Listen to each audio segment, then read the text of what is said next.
Bonjour à tous. Mon nom est Lucille Collard. Je suis députée provinciale représentant Ottawa-Vanier et je veux vous souhaiter la bienvenue à l'émission Dans mon quartier.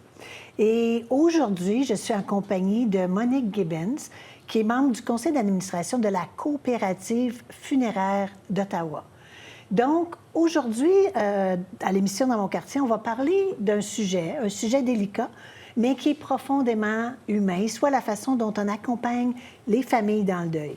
Et pour en discuter avec Mme Gibbons, qui est membre du conseil d'administration de la coopérative funéraire d'Ottawa, qui est un organisme à but non lucratif qui offre des services funéraires fondés sur la dignité, la compassion et la transparence. Alors, merci beaucoup d'être avec nous, Monique.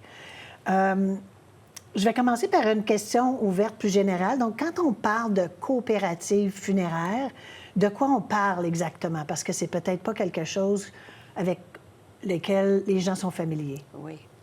Oui. Alors, la coopérative funéraire d'Ottawa est la seule à Ottawa. OK. D'ailleurs. Elle existe depuis 2010 et elle a été fondée sur une base d'un mouvement social de justice sociale. Et le but, justement, c'était qu'on réalisait à quel point les services funéraires en Ontario, mais pas seulement en Ontario, étaient de plus en plus donnés par des grosses compagnies qui étaient des multinationales, de grands et de gros salons où il y avait évidemment de gros profits. Alors, on sentait un besoin d'offrir des services qui étaient plus basés sur la communauté, basés sur les besoins des gens et basés justement sur les valeurs que vous avez nommées, alors la dignité, la compassion, puis offrir des services qui sont à des prix raisonnables et qui sont des services que les gens vraiment désirent et ont besoin. Donc, vraiment, la différence entre une coopérative et un salon funéraire, qui serait une corporation, par exemple, qui est à but lucratif, alors que vous n'êtes pas là pour faire un profit, c'est pas votre objectif. Alors, quelle différence ça fait pour les familles? Et pour les familles, je pense que on est vraiment une petite équipe. Alors, on est vraiment basé à leurs besoins. Alors, on offre quand même tous les services d'un salon funéraire comme tous les autres. Alors, ce qu'on appelle une classe 1. Alors, on offre les services de préarrangement jusqu'à des suites après le décès. On offre aussi, on est situé dans un local plus, si on pourrait dire, plus sobre, plus petit. Alors, on n'a pas un grand salon très riche.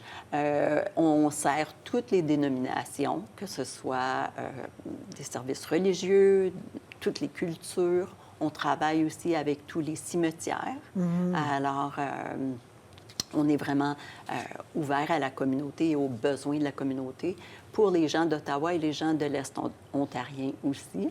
Et c'est important de savoir qu'en Ontario, depuis 2016, il y a l'Autorité des services funéraires et cimetières de l'Ontario qui gère et qui ont tous les règlements en lien avec les services funéraires et les cimetières.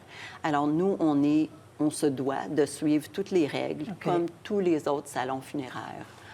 Mais qu'est-ce que vous diriez à ce moment-là qui est la différence dans l'expérience pour les familles? Parce que je pense que il y a beaucoup de compassion, mais je pense que tous les salons funéraires vont avoir ce même message-là. Mais il y a une question de transparence où il n'y a pas de pression. Est-ce que c'est ça qui vous distingue peut-être des autres salons funéraires? Je crois que oui. Alors, notre personnel à la coop funéraire est salarié. Alors, il n'y a pas de commission. Alors, dans la plupart des salons funéraires, il y a des commissions sur les produits vendus. Nous, nos employés sont complètement... il n'y a pas de commission du tout. Alors, ils sont salariés. Nous avons sur notre site Web et dans les catalogues des produits qu'on sert, les prix sont transparents. Et on va du service le plus simple. Alors, si seulement les gens veulent seulement la crémation, ils vont s'occuper du service eux-mêmes, peut-être même qu'ils veulent faire Il n'y aura pas d'exposition, il n'y aura pas de salon, il n'y aura pas d'enterrement. On va s'asseoir avec la famille pour vraiment regarder c'est quoi vos croyances, c'est quoi vos besoins. Puis on va les aider à organiser tout ce qu'ils veulent ou le moins de ce qui est leur désir. Alors, il n'est pas question de leur vendre ou de leur suggérer des services qui ne sont pas nécessaires. OK.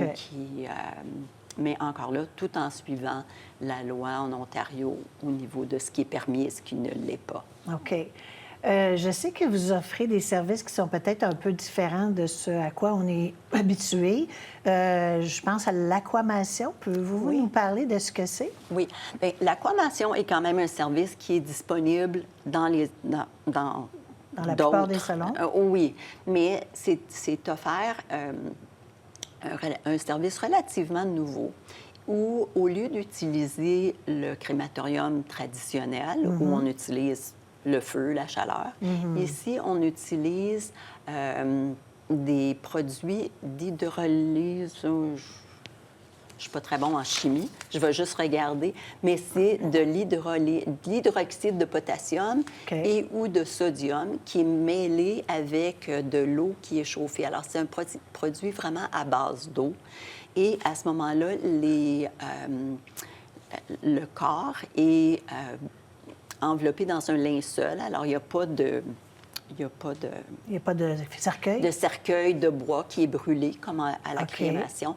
Alors, c'est un produit, c'est fait dans l'eau, dans une procédure très, très, très complexe, là, mais les restants, au lieu d'être des cendres comme telles, les restants des os sont broyés. Alors, la texture est un peu différente, mais qu'on peut mettre dans une urne quand même. Et à ce moment-là, enterrer, garder ou envoyer dans le vent comme on veut.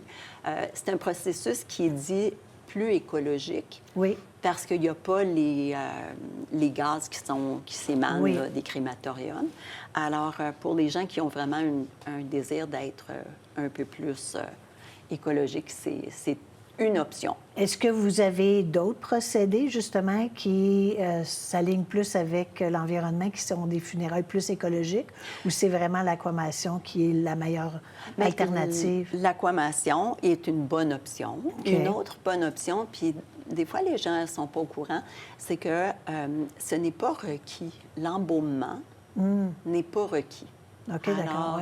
Alors, c'est un choix. Mais si quelqu'un ou si une famille est vraiment concernée par les effets sur l'environnement, bien, ne pas utiliser les produits chimiques qui sont utilisés dans l'embaumement. Encore là, les cercueils et l'enterrement qui est fait dans un cimetière avec une base en métal et tout ça, on n'a pas besoin, c'est pas requis ça non plus. Alors, il y a des choix et notre directrice des funérailles va aider la famille à faire ces choix-là. S'ils indiquent que c'est vraiment important pour eux, bien là, elle va les aider à faire ces choix. Une des questions que vous allez me poser, c'est au niveau des cimetières. Alors, il y a des cimetières verts où il n'y a pas de pierre tombale, il n'y a pas de caveau, si on peut dire, ou c'est ceux qu'on trouve dans les murs, là, Oui, des genres de casiers, là. Exactement, j'oublie le terme exact. Alors, il y a des cimetières où on va juste enterrer les gens c'est comme un champ avec des fleurs sauvages et tout. Et on va enterrer les gens dans un contenant qui est biodégradable. Alors, ça peut être un genre de panier en osier. Les vêtements qui vont être utilisés doivent être en soie ou en coton. Quelque chose qui se dégrade bien. Et là, à ce moment-là, l'enterrement va se faire de façon beaucoup plus écologique. Et on garde environ une pierre, habituellement, qui est une roche, un genre de roche. Et malheureusement, c'est de plus en plus en demande. Ah bon? OK. Avec les familles, justement, pour des désirs d'être plus écologiques. Mais on n'en a pas dans la ville d'Ottawa présentement. D'accord. Alors, il faut aller à l'extérieur. Il y en a un à Perth, il y en a un à Pembroke et il y en a un dans Haliburton. Et il y a un organisme, justement, qui est Green Burial Ottawa Valley, qui aide avec voir quelles sont les options. Mais si une famille nous indique que pour eux, c'est important, bien, on va les diriger vers comment on peut les aider dans ce processus. OK. On sait que quand ça vient le temps d'organiser des services funéraires, c'est une expérience qui peut être intimidante ou complexe pour n'importe qui se retrouve face à ça, surtout que si le décès n'était pas attendu, il peut y avoir des malentendus. Qu'est-ce que vous voyez le plus comme des questionnements ou des malentendus ou une mauvaise compréhension de la part des gens qui viennent vous voir? Bien, je crois, encore là, moi, je ne rencontre pas les gens parce que je ne suis pas directrice funéraire, mais ce qu'on entend et ce que les gens nous posent comme question quand ils viennent à nos séances d'information, c'est ils ont des croyances comme un cercueil, ça coûte très cher, alors on doit acheter un cercueil qui peut coûter 8 000, 10 000 OK, la question monétaire est souvent et quelque souvent chose. là, et le prix des produits. Un autre mythe qui est souvent entendu, c'est on doit enterrer une urne avec les cendres ou un cercueil. Acheter un lot au cimetière, ça peut être très dispendieux. Et les gens ont des inquiétudes à savoir est-ce que j'ai les moyens. D'autres circonstances qui sont arrivées, c'est par exemple quand on a eu la COVID. Oui. Il y avait des gens qui avaient fait leur préarrangement, Oui. 1 an, 2 ans avant, et qui se sont retrouvés, les familles revenaient et disaient, bien, ma mère a fait ses arrangements et c'est ce qu'elle voulait, une grande funéraille à l'église, tout ça. Et là, qu'est-ce qu'on va faire? Parce qu'on avait le droit à 10 personnes seulement. Ouais. Et les églises, plusieurs des églises étaient fermées. Alors, encore là, les gens ont des questions, de dire, mais là, elle a payé beaucoup d'argent pour un service qui ne sera pas offert. Alors, beaucoup d'éducation, aider les gens à démystifier, calmer aussi, quelles sont vos options, qu'est-ce que vous pouvez faire. Qu'est-ce que les gens peuvent faire pour avoir accès au service d'une coopérative funéraire? Alors, c'est accessible à qui et comment? Oui. Alors, la coop est ouverte à tout le monde. Pour devenir membre, c'est 35 $ à vie, mais nous desservons même les gens qui ne veulent pas être membres ou qui ne sont pas membres. OK. Alors, c'est juste une question d'appeler à la coop. OK. Et d'obtenir des services. N'importe qui peut obtenir les services. On est ouvert 24/7. Alors, il y a un service d'appel. S'il y a un décès, la famille ou l'exécuteur testamentaire peut appeler la coop et on va faire les arrangements pour aller chercher le corps et rencontrer la famille habituellement en dedans de 24 heures pour voir quels sont leurs désirs. OK. Je pense qu'on arrive vers la fin de l'entrevue déjà. Je pense qu'il y aurait beaucoup de choses à dire encore. Donc, je vais commencer par vous remercier d'avoir pris le temps de nous joindre aujourd'hui puis de nous parler de ce sujet-là qui est délicat mais qui est important en même temps. Puis, je vais peut-être inviter les auditeurs ou les téléspectateurs, dans ce cas-ci, à visiter le site web de la coop pour obtenir plus d'informations. Oui. Alors, merci beaucoup encore. Est-ce que je pourrais juste clarifier un petit point? Allez-y. C'est que moi, j'étais sur le conseil d'administration, mais je ne le suis plus. D'accord. Alors, je suis bénévole sur le comité d'éducation. OK. Et comme on est une coop, on offre des conférences virtuelles sur comment être bon consommateur de services funéraires, comme ce qu'on a fait. Alors, c'est tous les mois, c'est gratuit, n'importe qui peut venir. Et si vous êtes membre, on offre aussi des services d'éducation. Alors, chaque mois, on a des conférences virtuelles sur toutes sortes de sujets en lien avec les soins palliatifs, la mort, etc. Mais ça aussi, c'est gratuit et tout le monde est invité spécialement nos membres. Alors, le message est passé.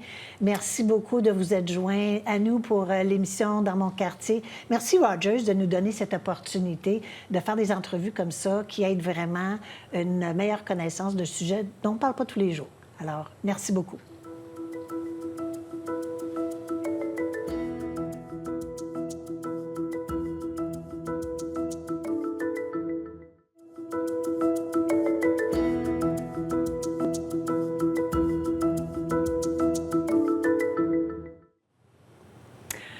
Bonjour à tous et bienvenue à l'émission Dans mon quartier.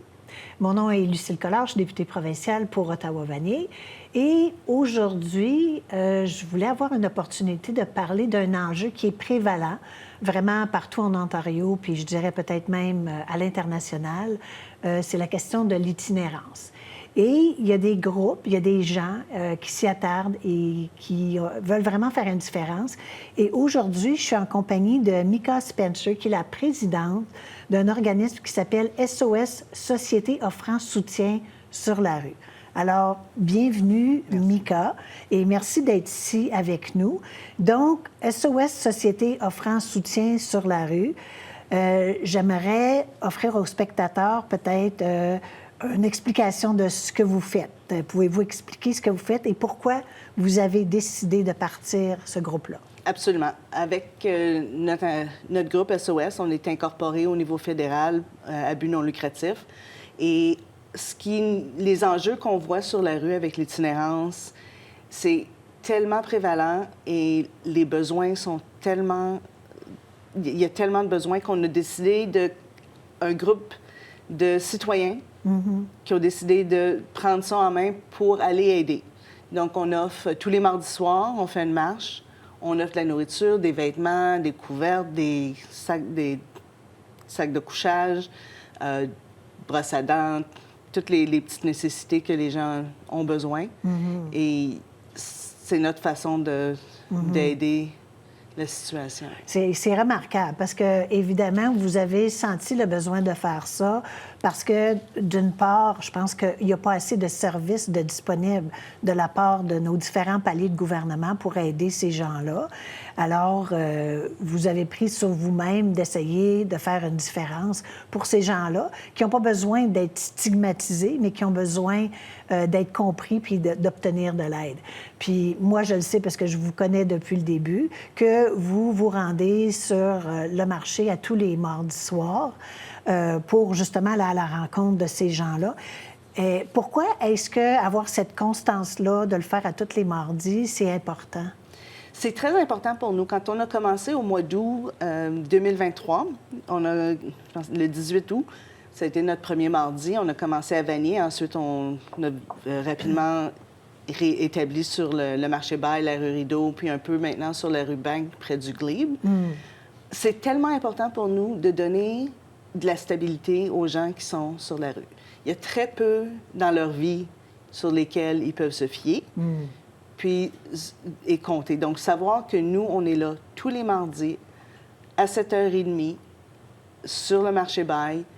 Les gens, maintenant, viennent à notre rencontre. Ils savent où on commence, notre marche. Ils viennent nous rencontrer.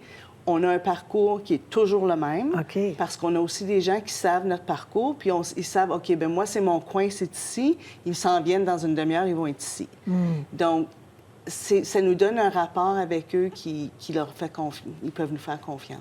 Donc, est-ce que vous voyez à peu près les mêmes personnes semaine après semaine? On en voit beaucoup qui sont les mêmes, malheureusement. Oui. On voit aussi une rotation. Tu vas voir les mêmes personnes pendant un petit bout, puis après ça, tu les vois pas, puis là, ils reviennent. On en a qui vont trouver un logement, qui vont trouver des services pendant un petit bout de temps, mais ça continue pas ou ils ont des problèmes, puis ça revient. Beaucoup de gens, oui, on voit les mêmes souvent, surtout ceux avec qui les problèmes sont les pires, les problèmes d'addiction, de santé mentale, santé physique, où on n'a vraiment pas les services pour les aider au niveau où ils ont besoin. On en voit aussi à chaque semaine des nouveaux, les nouveaux visages. Puis toute la situation est triste, mais quand tu vois quelqu'un qui est nouveau, c'est la première fois de leur vie qu'ils se retrouvent sur la rue, qui ont perdu leur emploi, ils ont perdu leur logement parce qu'il n'y a plus rien qui est abordable. On les voit, puis ils sont fiers, sont confiants qu'ils vont être capables de s'en sortir. Mais parce qu'on manque de services pour les aider tout de suite, à chaque semaine, on les voit dépérir. Puis là, on commence à voir, la drogue prend sa place, la prostitution. Ils se font voler leurs choses, ils se font agresser. C'est parce qu'on n'a pas été capable d'aller les chercher tout de suite. Oui. Puis on le sait que le plus longtemps qu'ils sont dans la rue, le pire que la situation devient. Oui. Et ils perdent leur repère, ils perdent leur motivation. C'est ça. C'est facile d'être découragé. Moi, je suis sortie une fois avec vous autres, puis Oui. je dois dire que j'ai partagé à Queen's Park comment que ça avait été vraiment une expérience qui ouvre les yeux sur la situation, parce que c'est pas une certaine catégorie de personnes. Il y a des jeunes, il y a des personnes plus vieux, il y a des familles, il y a des femmes, il y a même des enfants. Vous le faites depuis plusieurs années maintenant. Qu'est-ce que vous avez appris des causes de l'itinérance puis de ce qu'il faut faire pour aider ces gens-là? C'est un manque de services sociaux puis un manque de logement. Si on pouvait arrêter de juste en parler et de prendre action au niveau des trois paliers gouvernementaux, les gros organismes dans la ville, on pourrait mettre des services sur place, avoir plus d'employés, puis construire des logements rapidement. Oui. Donc, de votre expérience, c'est ça que vous voyez qu'on a besoin de plus de services. Puis je pense que aussi l'approche que vous avez, c'est une approche qui est très humaine. Je pense que souvent, ces gens-là qui sont dans la rue, je pense que la plupart des gens vont avoir le réflexe de les ignorer, de faire semblant qu'ils ne sont pas là. Oui. Puis pourtant, je pense que ce contact humain-là, c'est quelque chose dont ils ont besoin. On parle souvent de dignité. Oui. Alors, peut-être que tu peux m'en parler un petit peu plus, puis me dire s'il y a une expérience que vous avez vécue au courant des dernières années qui a marqué votre parcours. Il y a plusieurs expériences.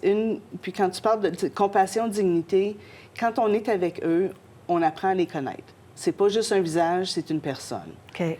Puis je pense que ce qui surprend beaucoup de gens qui marchent avec nous pour la première fois, c'est les câlins.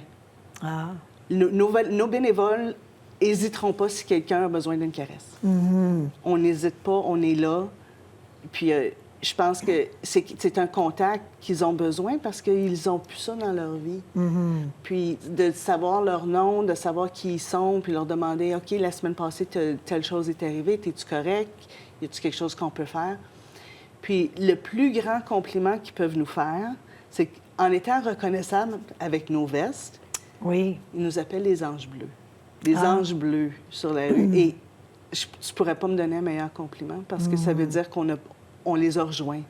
Donc, vous avez vraiment l'impression que vous faites une différence parce que, bon, vous apportez des choses de base pour ces gens-là, mais c'est des choses qu'ils apprécient beaucoup.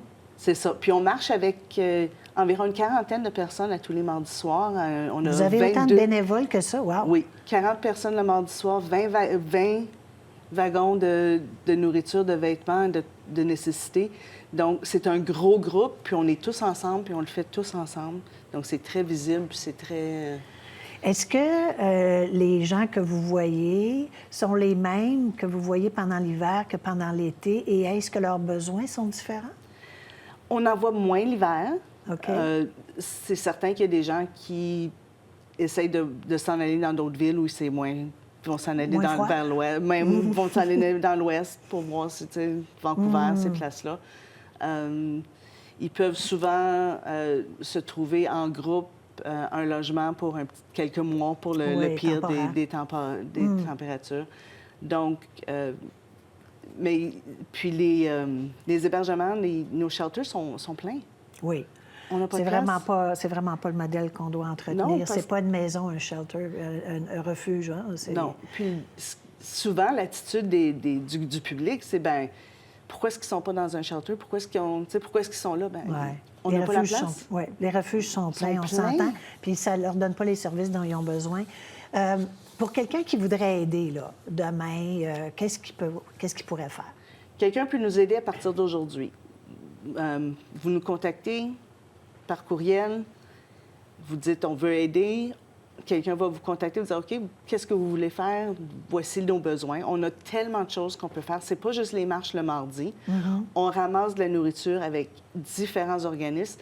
La boulangerie Cobb's nous donne le restant 2-3 fois par semaine. On a d'autres organismes qui nous donnent de la nourriture. Okay. Et nous, on a pris le rôle maintenant de prendre tout ce qu'on peut, puis ce qu'on on pourra pas donner, on le donne à d'autres organismes. Okay, on va aller à l'Armée du Salut, Shepherds, la Mission. Puis il y a plusieurs organismes à Ottawa qui sont comme nous, indépendants. On donne tout ce qu'on peut pour Ouais. aider les autres. Donc, aussi. c'est pas gaspillé. Est-ce Jamais. que vous préférez des dons en argent ou des biens? Les dons en argent, ça l'aide beaucoup. Les dons financiers nous aident à mettre l'argent où on en a besoin d'une telle semaine ou pour différentes choses parce qu'on a besoin d'entrepôts. Il faut payer notre entrepôt à tous les mois. OK. Donc, les biens financiers peuvent nous aider avec ça. OK. Écoute, je pense qu'on pourrait en parler pendant des heures. Là. C'est vraiment un problème de société. Puis, je pense que toutes les personnes peuvent aider. Je pense que c'est important aussi pour les gens de réaliser que les gens ne sont pas dans la rue pour la même raison. Tu sais, on sait qu'il y en a, qu'il y a des problèmes de santé mentale, il y a des problèmes de dépendance aux drogues, mais des fois, c'est juste de ne pas avoir accès à un logement parce que les logements sont rendus tellement chers puis qu'on n'est pas capable de trouver à se loger. Est-ce qu'il y a un message que tu voudrais donner aux téléspectateurs? Juste, rappelez-vous que la personne qui est sur la rue, c'est une personne. Ils ont un nom, ils ont une famille, ou il y avait une famille, ils ont une histoire comme toi et moi. Ouais. Ils ont un vécu, puis souvent beaucoup pire que le nôtre. Ouais. Et ils ne sont pas là parce qu'ils veulent. Il n'y a Non. personne qui est là parce qu'ils veulent.